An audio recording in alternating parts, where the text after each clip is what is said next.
Hello, everyone. Welcome to Louder and Proud Orlando, Monday, October the 14th, 7:07 p.m. Thank you to everyone that's live right now, over 10 people live right now. Thank you so much for your support.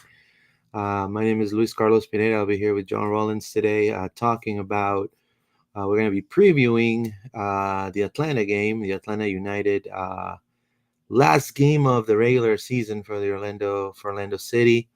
Also, we're going to be talking about Lions on duty, international duty for Pedro Gallese, Facundo Torres, and Wilder Cartagena, and then MLS Decision Day. How is the table going to be looking for the East and more? John, how are you, my friend? Welcome. Hey everybody, how are you?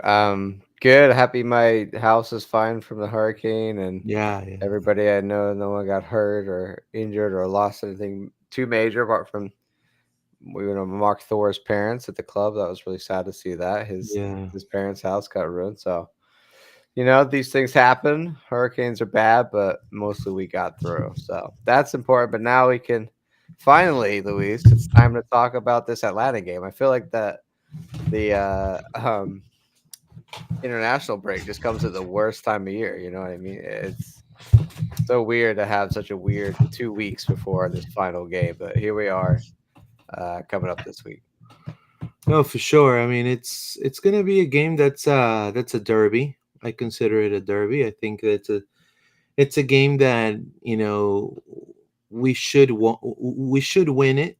Right, it's a game at home. It's a derby. It's on the weekend. It's probably going to be a pretty good turnout. Right, we're going to have a full squad.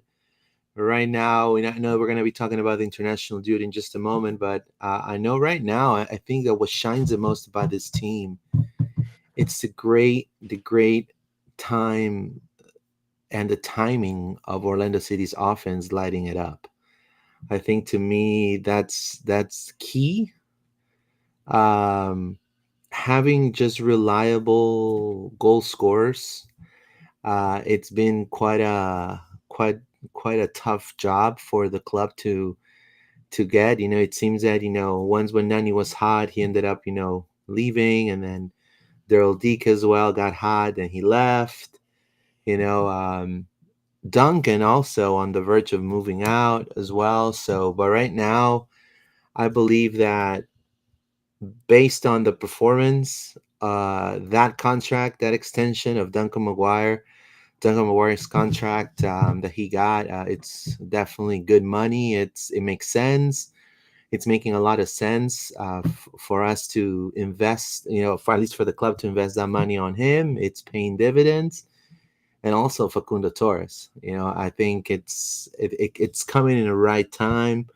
Same with Luis Muriel and Ramiro Enrique and Martin Ojeda. So it seems like all these young players and also experienced players, the offense is looking a little different. What are your initial thoughts on how Orlando's coming to this game, John?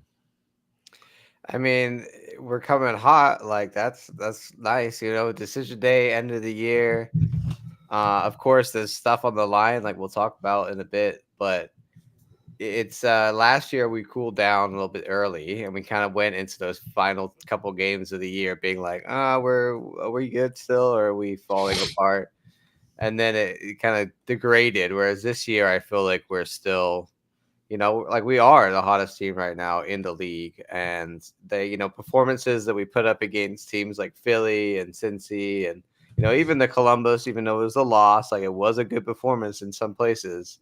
4-3 is nothing to sniff at away at their house. So there's been so much positivity. We just need to keep that rolling through this last game and then keep it going into playoffs. And who, we looked at we looked at the schedule so long ago, Luis, and we are like, oh, what's got, like, last day of the season against Atlanta going to be like? What's going to be on the line? We were thinking maybe we are going to be in the playoff, somewhere around there, but there's a lot more than that on the line, and I'm hoping that the boys can keep that momentum going and just see this one through. Knock Atlanta down, take the 3 points, secure fourth, and then let's go into playoffs. We just need to get business done on the last day of the season against Atlanta here, Luis. Yeah, for sure. We're about 17 people live right now. Thank you for your support. Let's read some comments. This is Los Dos Compadres. Says, thank you, Stream Jesus. Hello, everyone. How we doing? Thank you so much. Would you consider Mauricio one of those that got hot and then left? No, no, no, not really. No, I think with Mauricio, I think due to personal reasons, also he wanted to be home. So it just make a lot of sense for him not to continue. Plus, Martino Hayda, we had a lot of players that the club signed before even him leaving, and their first season was atrocious. And I think the club did well by sticking by them. And I think that's why Ricardo Moreira always says, trust the process. I think he keeps tweeting it like every other, but it is like that. Trust the process. Now we see, in the beginning, people were thinking, oh, we're missing Mauricio. He was a leader and all of that. And yeah, no pun intended. I mean, he was a great leader. He was a great head right there in the locker room. Somebody that was vocal, a very important player for the team. But I think his time was past, and you want to get young, especially in that area of the field. And it was also, I believe, hard for Oscar to find their starting squad in the beginning of the season too. A lot of rotation, a lot of different formations, and I just think that now this is the one that we are definitely sticking with, right, John? Yeah, for sure. I mean, it just all is here at the end of the season. It's just now the pieces are in place. We've got what we need. I think the team, there's a few players that would be nice to come back from injury, like hopefully Dagger soon. I know there's Brecalo would be nice at some point, yeah, to get into this fitness and ready for playoffs. Maybe even Heine could see the field at some point. That would be great. Heine, Yeah. when we So are when we're gonna see Heine, I believe, when we are like I'm up just by saying, like, this is the 3. last game of the season. Like, let's bring Heine on. Alex Freeman we talking about a lot. Like, of course, Shakata, Shaq. Like, there's players here that like this. If we're winning two or three, let's bring some of these guys on, give them a chance to get in a game before we go into playoffs. I think this is literally the last chance before playoffs, Luis, where everything is vamped up, all of the pressure and the anxieties that come along with that. So it would be good, I think, to get some of those guys some minutes here. We also need to. We want to go through the lineup in a bit because there's a bit of a scenario, a bit of an issue that we Well, you have to want to do the deal with. lineup right now, or Yeah, man. What else you got? You want to talk something else about Atlanta? no? No, no. I mean, Atlanta is coming pretty much. They're coming not so hot. Um, I think that they got beaten by Montreal. Then they tied against the Red Bulls. They tied against Inter. I mean, Um, they beat the Red Bulls, but only because the Red Bulls went down to 10 men in the 66th right, minute, and right, they and still then let the Red Bulls score a goal in the like 90, the 104th minute of that game. yeah, I think they're just defensively a shambles. They have been all year, Luis. So, like you said, our offense has been doing a lot more against better defenses than this. So I feel like we can open up Atlanta and put a few easily in the back of the net at home. yeah. So if we look at their lineup right here, this is against the Red Bulls. Yeah. Um, Clearly, again, I don't want to. I mean, Miranchuk, he's a really great player. Um, Mosquera also, he's pretty lethal on the left. He's probably, I believe, Angulo is still better than him on the 1v1. It's just my opinion.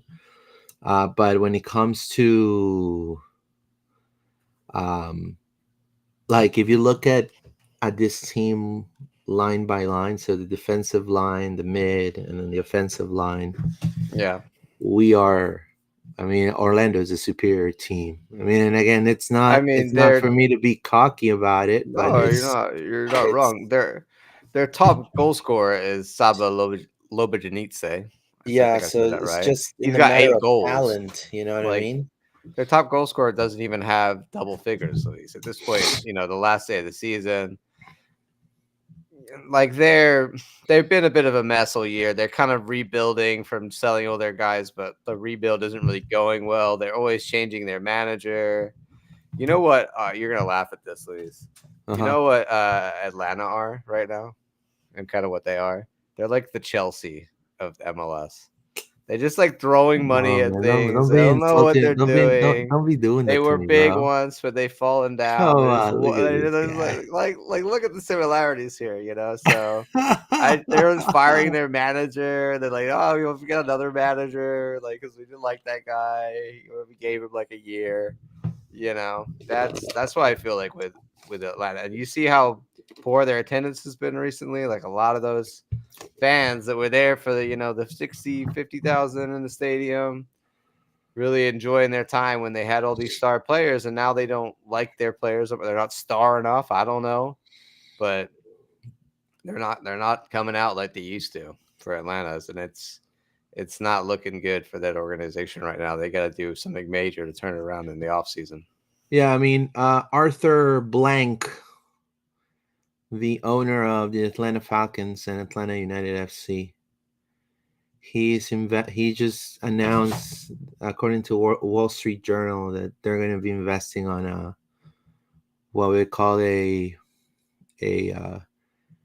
performance center for the Atlanta United. So they're going to try to build their own like training center, training facility, and also a potential second stadium outside of Atlanta, on the outskirts of Atlanta, that's going to be just for Atlanta United.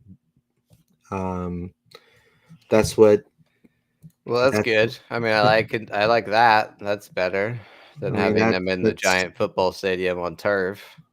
yeah. So I That's mean, what you should be doing with all that money, getting yourself a real soccer civic stadium. yeah. But they kind of is buying his way into becoming like the USA soccer hub and all this stuff. And I think it's great that he's throwing money at it and he's spending a lot on soccer in US. Um, it's just gonna be out hopefully, like I don't know what that situation is and how they're gonna spread out games because I don't want to have all of our games in Atlanta for USA. Now, um, they've been making a lot of people in Atlanta are very excited coming up to this game because they seem it's like hopefully a big win for them if they beat Orlando at their home turf, right? Yeah, I I mean don't know. I see they it always want to take us down. Remember we talked about like they still see us as like their most hated, and we're right. like we hate them too, of course. Like a lot of people like Atlanta are number one still for them. But yeah, I think we're obviously like this season, like they're in 12th on 37 points. Like let me show you this here, Luis. The It's crazy how tight this point and what they're kind of vying for. So Atlanta on 12th with 37 points, Philadelphia in 11th with 37 points, and you got Toronto in 10th with 37 points. I make it a little bigger. And then you've got in ninth Montreal on 40 points and DC on 40 points. So the likelihood, like, okay, first of all, both DC and Montreal would have to lose. And then also Philly and Toronto would have to lose. And Atlanta, even then, Yeah, I don't. They'd have to go on. It would go on. Remember, Louise, it goes on games one, right? We talked about yeah. this first tiebreaker. So I don't think that's going to be in Atlanta's favor over like Philly, maybe. Anyway, it's a lot of what. It's a massive hail mary for Atlanta to get close to being in the playoffs. I think for them, they just want to come, end their season well and try and upset us because they hate us, of course. But there's not. I don't. I wouldn't say there's much for them to play for. They're a very, very, very slim chance. They're like the last option of getting into the playoffs of all the teams that could get in on decision day. So that's kind of what they're fighting for. But also, I think their season was over a while ago. You know, Luis. Like I didn't think they were gonna. Even if they get in the playoffs, they're not gonna do anything. I mean, they have pretty good speedsters, you know. Yeah, but their Just kind of defense just to talk about Atlanta a little bit. leaks holes. Like for You know. example, look at this right here. This is their number 9, TRA, Jamal TRA, right? 20 miles per hour against the New York Red Bulls. I don't know if this is like, you know, you He's know, faster than Juan. He's this rapid. is We gotta watch out for that. You know, we got exactly, slow yeah. backline. I mean, coming with having Robin Jensen, we talked about in different pods about Robin. I'm not so much worried about Rodrigo. I think that Rodrigo will try to compensate by fouling, so we need to watch out for that. But when it comes to physicality and stamina this season, I think I've seen Schlegel better than Jensen this season. It's just my opinion. I don't know what you think, but we gotta I take. think like we gotta have Schlegel. Like it's always like Schlegel has to cover because he's the only one with speed out of the two of them. You know, like and Jansen. We've seen a lot this season that Jansen gets caught up the field, flat-footed, balls in behind, and he's chasing, and he's not going to get there.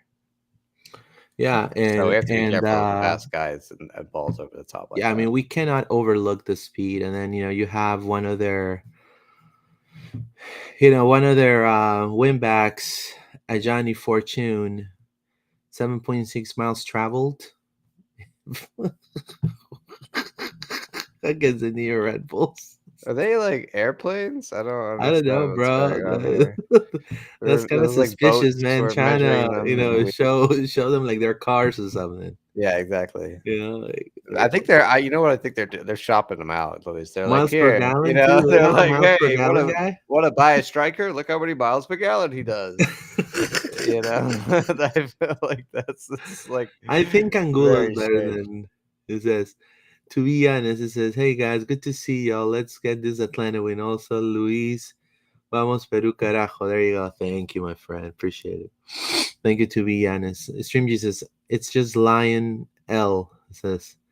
Anybody going to mention the elephant in the room? Peru versus Uruguay. What an impressive dub, in my opinion. Tie game by domination is domination. Yeah, we'll talk about that in just a moment.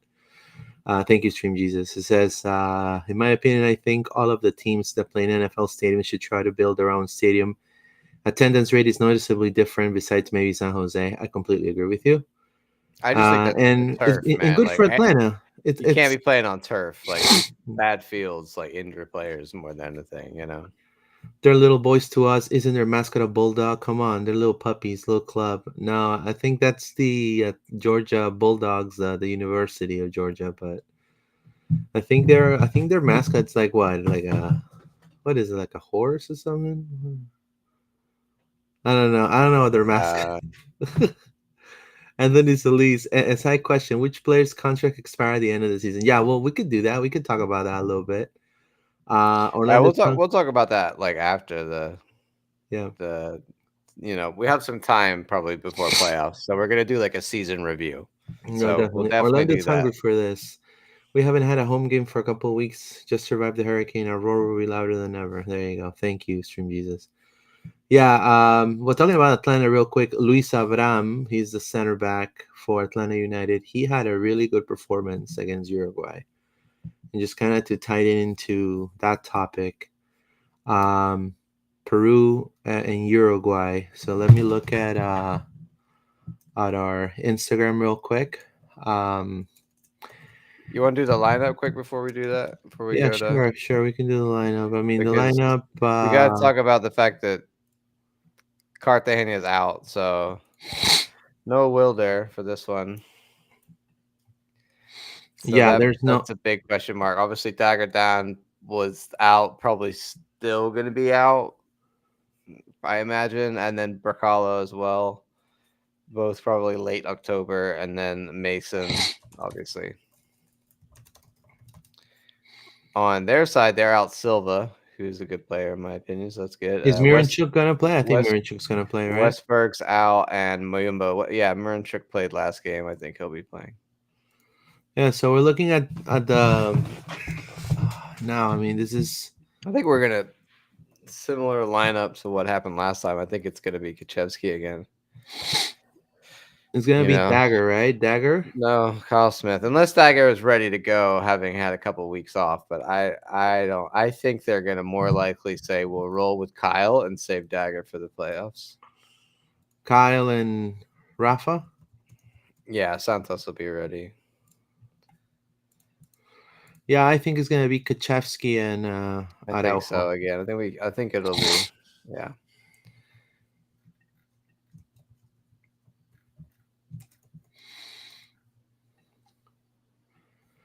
and then Ojeda back in because obviously he got rested last game. Yep. This guy has had no break. I would love to see Sakata. To be honest with you, Yeah. I would love to I see. just don't see Oscar I don't see risking. Oscar either. I think Yeah, Oscar going out just with a because bang. what's on the line for last day Yeah, of the season, yeah. and So they've had 2 weeks, so everyone's rested. but I do feel if Oscar feels froggy, and let's say Orlando is up 1 or 2 goals, I would take Angulo out, put Sakata in. Let's see what the kid has. I love, One yeah, full like one Dagger's full not still 45. You know what I there. mean? Like he brought off Kyle before and brought on Mikey. Like bring off Kyle and bring on Alex Freeman for a bit, and same with Yeah. left back. Like bring on Petrasso. Bring on like if Kaczewski's starting and he doesn't, he's not lighting it up, and you want to change it up, bring on Heine. Like Yeah, let's like those should be the changes. Like yeah. if Orlando, Muriel at some point, I'm sure will right? come on. Duncan probably, from the bench, like a Ramiro starting. So I think it's like we're gonna see. I think that's what we're gonna see all through the playoffs. We Yeah, we have our formula now. if Orlando's up 2 goals, minute 40, and then beginning of the first 10 minutes of the second half, they score a third. Then I agree with John. I think they should make 3 or 4 substitutions. I'll take Kyle, put Freeman. I'll take Angulo, put Sakata. I'll take I will take Ramiro, put Duncan in. You know what I mean? I will make those changes. I just think you got to give those kids time to.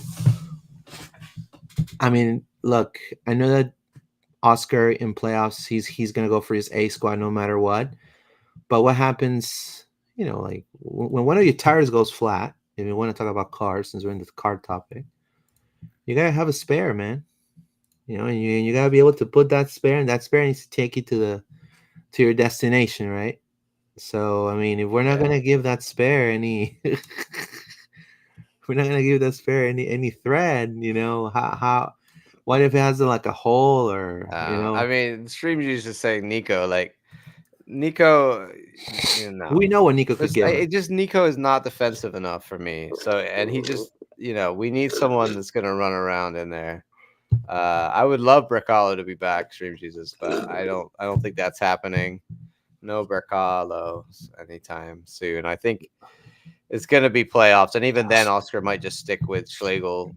So, Now, if he doesn't come back till the end of the season, do you think it's a bust? I'll I tell don't you think right now. so at all. I think it was just when we signed him, there was question marks around his injuries, and it's like, okay, you take a risk, and he's had a few here and there, but it hasn't been the same thing. It's been different things, and he's been doing international duty, and first year, I think always is just like given time to set in, and I think there've been a lot of good that we've seen from Mercado. So I think next year he'll really push on, and hopefully, if he can stay injury free, then we're going to see him take that starting spot in the lineup. And Schlegel, will he be here next year? I don't know. Maybe not. It could happen I where mean, you have to. I he's mean, out you of have to contract, understand. right? I'm pretty sure he's one of the players. I have to check on Hmm. that, but Yeah. he could be out of contract. In which case, you know, there's so many question marks around that. But Bercalo, I wouldn't say is a bust. I think it's just we got to give him a little bit more time, like Ojeda, like last year, and then look at Ojeda this year. Yeah, I completely agree. Now, we're gonna go and talk about international duty. This is our starting lineup for the game against Atlanta: Gallese, Carl Smith, Schlegel, Jensen, Rafa, Araujo, Kochevsky, Ojeda, Angulo, Enrique, and Torres. That'll be your front three. Um, You take it away, buddy. You know all about this game. well, I mean, it's just pretty simple. Peru is in the ninth. In the ninth, look, I think Peru is a very small team in South America, and I think Peruvians unfortunately feel like because they went to a, and I'm gonna say, I'm gonna say, I know I'm gonna be completely upfront and completely unbiased. I know I'm Peruvian, but I also know the reality where I stand. Um, Peru is like the Honduras of CONMEBOL. So they've been to a couple of World Cups here and there, and but our the way our league set up, the people in power in the Peruvian Federation are corrupt, and when there's corruption, there's no growth. Behind this group of players that you see that you've been seeing since 2017, there's really no ready to go players that will take their spot. So this is the oldest team age wise in CONMEBOL, one of the oldest. And we also got a coach that hasn't coached in like in like before he coached one of the top teams in Peru. He didn't coach for like 4 years. So the former Peruvian coach Gareca left, and it's been a little difficult for the players to get used to. There were a couple of coach changes here and there, and just been really tough on the physical for these players to do and to play. And Peru has a style of play that is very tiki taka esque. Very good with their feet, very all play down in the middle, not the flanks, because these are players that are not physically imposing. And now Peru is adjusting to a different type of, with this new coach, a different type of style of play, which is more of like direct, playing more through the flanks, having wing backs on a line of three defenders, two wing backs. A double a double pivot, which Cartagena is definitely a starter. A 10 out of 10 starter there for Peru now. And then, one thing that it's really aching the team is they don't score any goals. So a lot of the goals this season for Peru have come through their center backs. So, and the goal against Uruguay, which is a top 10 team in the world, Uruguay got scored a goal by by by a great cross by Quispe, player from Pumas in Liga MX, a curler, and then Miguel Araujo, center back from Portland, for the Portland Timbers, headed it in. And after that, they parked the bus. Pretty much, they parked the bus, and that that Gallese knows how to park the bus. So he pretty much they play very very good defensively, and that made him get the win. But offensively wise, they didn't really provide a lot of a big threat to Uruguay. It was more of them exploiting Uruguay's mistakes when it came to the set pieces, to come to the shots from distance and things like that. So a phenomenal win, because they're no longer last. So they're now second to last, right? Which is the first win this whole year. So imagine if the UN's men's national team would win only one game the entire year, right? Right. So now Peru has a huge task of playing against Brazil coming up on Tuesday, actually, tomorrow. And Brazil is Brazil, John. It doesn't matter if there's no Neymar, if there's no, star player. Playing against Brazil is playing against Brazil, and it's a whole complete different level. Yeah. So But Faku and Wilder playing against each other, and it's all no, Uruguay. So this is the thing. Bielsa made a lot of changes for Uruguay. right. Changes that were very unorthodox, Hmm. and Facu didn't see no. He was in the bench the whole. He wasn't used whatsoever. Oh wow! So we didn't get Yeah, to see that. Cartagena didn't play the game against Uruguay because of yellow card accumulation, but Pedro Gallese and Willer Cartagena will play against Brazil tomorrow. So they'll be in the starting lineup for Peru tomorrow. It's already I already have the lineup. It's gonna be a five. If this is a three, it's a 3-5-2 formation. It's going Yeah, to be. just hold it down against the Brazilians and Yeah, so it's gonna be try not Wilder. to concede too many, huh? Yeah, they're gonna put with two double pivots there. Two defend one guy. His name is Castillo. He plays in Gil Vicente in Portugal, and then Wilder. He's gonna be back in the starting lineup. So Yeah. we'll Should see. we talk about decision day Yeah, sure. this weekend? So Saturday, of course, decision day, the day where all the teams play each other on the last day of MLS to see who gets in to the playoffs and who does not. The table right now, Luis, like we showed earlier, looking very tight. So implications, obviously, we're playing Atlanta, New York. They are playing Montreal. Now Montreal do have a very good chance. Like they're going to be hungry to win. Now they're playing at Montreal, so they don't have the advantage of New York's stadium. It's playing on the stupid field. Um, so Montreal, have a good chance of winning that one. I think we're hopeful. That maybe they could do something for us and pull up an upset. Because we don't want, of course, if New York City do win, and knock on wood, this doesn't happen, but Orlando City loses at home, then even with a tie, I think we have to look at total wins. I think we're good on total wins, so a tie wouldn't be it. In fact, I have it right here. I can show you because Austin tweeted it out. So Austin David saying MLS has posted the scenarios for Orlando City SC to clinch the home field advantage in playoffs. Orlando will have home field advantage in round one if Orlando win versus Atlanta, or New York lose/draw at Montreal. So New York obviously have to win.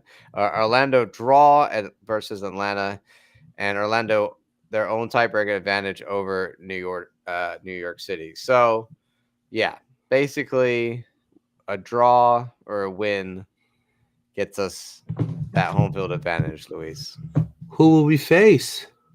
And if that, but then it will be playing New York City FC. But the important thing being that we're playing them twice at home, then in the first round of the playoffs, not twice away out of the best of three. Because in case anybody forgot, the MLS decided that last year they would do playoffs differently, and we had a best of three scenario. Remember, we played with Nashville, right? Yeah, we played Nashville in best of three.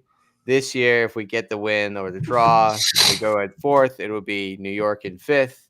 And then we have to, of course, beat them over 3 games, two of which at home, and one away at whatever random stadium they're using that day, Luis. Who knows which baseball field we'll And be playing at?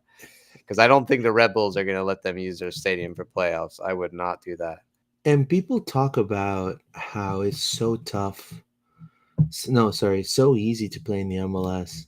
Like you understand, like the level of. I mean, typically playoffs are one game elimination games. That's it. You're in a best of three, so now you're forcing not only both coaching staffs to remake the wheel like twice, like so, because Orlando can play the same way against NYCFC the same way. NYCFC is not going to play the same way either. They're going to have to reinvent the wheel twice, and to me that's like so exhausting. It's so tiring in itself for them to just be um tactically, you have to be a good, you have to be on point tactically as a coach, because you have to literally have four. Look, if it's one single elimination, one plan, per game. In this case, you have to have 4 or 5 plans, different plans for this one team.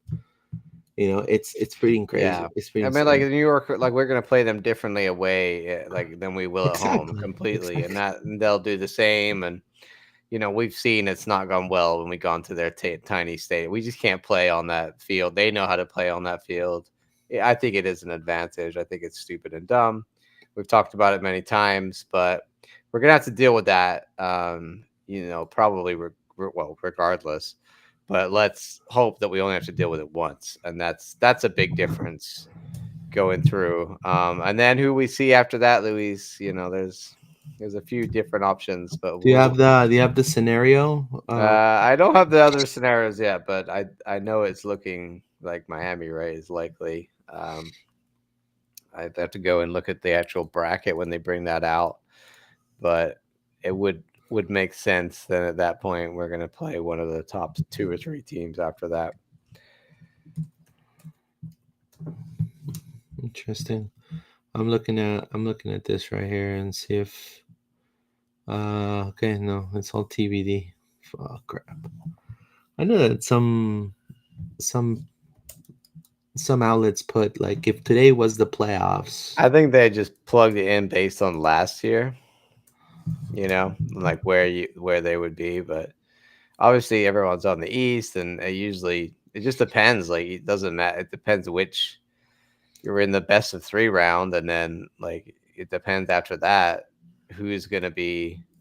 So of course, I can show you right here. So we got the wild card right here to play in, which would potentially be right now it would be whatever, like Montreal. Anyway, this coming into here, then Miami would play them because that's how it works. Miami plays the wild card winner. Um, and then, if we're here in this, I say this is, I don't know, East 1, East 2, East 3. If we're East 2 and this is East 1, then we're going to go through over here. And so it just depends which, on this side, where are we, right? Or the other side, where are we? And where are Miami? But they're probably going to play the wild card. But like last year, I believe it ended up that way. So regardless, it would either be like Miami or it's going to be Cincy or Columbus. We got to, at that point, your odds of matching up. I mean, if we got lucky, would be then going up against a lower end team, but I doubt it based on how I they play in doubt the it. Yeah, I playoff. mean, in order for us to go through the playoffs, Yeah. I believe that I honestly believe that I honestly believe that they need to. We're gonna have to beat a major contender. I mean, and Yeah, and of course. and if we're not able to do that, then But I think New York through the best of 3, I think we'd probably get that. Oh, you found this one. All if right. we Who had so this? if it would end today. Okay. On Ole. Okay.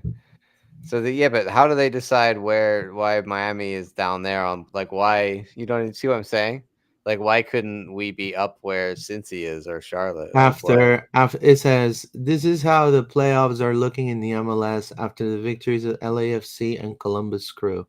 Yeah, but what I'm saying is how do you take the playoff, like how do you take your finish from the table and apply it into, the Well, bracket with any logicality? I mean, Because we're on that side, but like they could just put anything in. Like we could have been where the other teams were, and then we wouldn't be facing Miami until the end, until the final of the I think East. it's just a prediction. Yeah, You gotta exactly. treat it the So way it is, a prediction. yeah, it just depends where we get put in, and then who But it's a comes up better. next. But of course, we want to be home playoff advantage is key to that as well. So Yeah. So I mean, we're gonna have to, if Orlando beats Atlanta, and we're gonna face NYCFC. That's another massive game. and that's a game that if we're going to be playing at home, we need to win. So, and then we will be facing Inter more than likely. You know, again, it may be different. Hopefully, Benteke, it's a it's a night from Benteke, and Yeah. it'll be In an cool. ideal world, we'll end up on the part of the bracket where there's no Columbus and no Miami, and then we can go all the way to the Eastern final No, no, no, without but you have to facing them. understand. No, no, but you have to understand that, and I say it like bluntly. There's no effing way Miami is gonna be knocked off.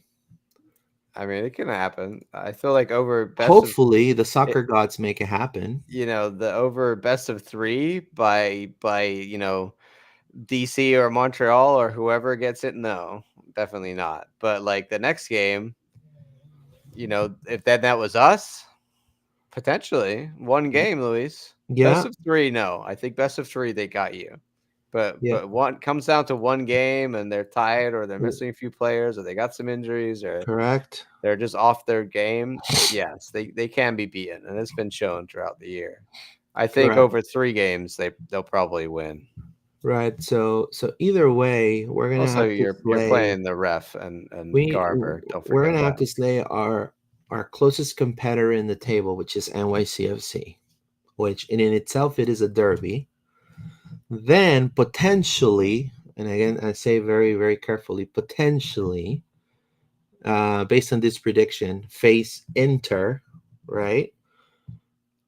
And again, you knocking off Inter in itself, it's kind of like what the Thorns did against the Pride. You know, this is something that is going to be talked about. I mean, and I guess that's the pressure. That game, it's what's going to separate like men from boys. If you think it in a really weird way psychologically, I think the players once they slay a Columbus, a Cincy, or a Miami, they're gonna feel more psychologically. I feel better to move forward, and it's gonna just the path is gonna be. It's gonna get easier for Orlando at that point, if you know what I mean, right? And so if the MLS truly wants the underdog story, clearly it is Orlando right now. you know? They don't want the underdog story. We should wrap up, Luis. Yeah, definitely. Yeah. So we wanted to go ahead and thank you for your time to everybody that was joining us live, about 60 people. For everyone that's listening, make sure you follow us on all of our social media outlets. We are Loud and Proud Orlando on Spotify and Apple Podcasts. We're also available on X at LP_podcast, Instagram, Facebook, and YouTube. And hopefully we get a really good result. I know that we're going to get a good result against Atlanta. It's going to be a tough game either way, but in order for us to, I guess again, be successful in the playoffs, we need to have this pressure. I think it's important for everybody. So, John, anything you want to add before we go? No, just excited to see the boys back at home. Feel like it's been a while, and hope to see you guys all there. And of course, follow us on social media. Go over to our YouTube channel, subscribe there, like the video. If you're watching on X, please go ahead and repost us and share so other people can see it. All that stuff helps. We appreciate you guys and thank you for being here. All right. Thank you guys. Vamos, Orlando.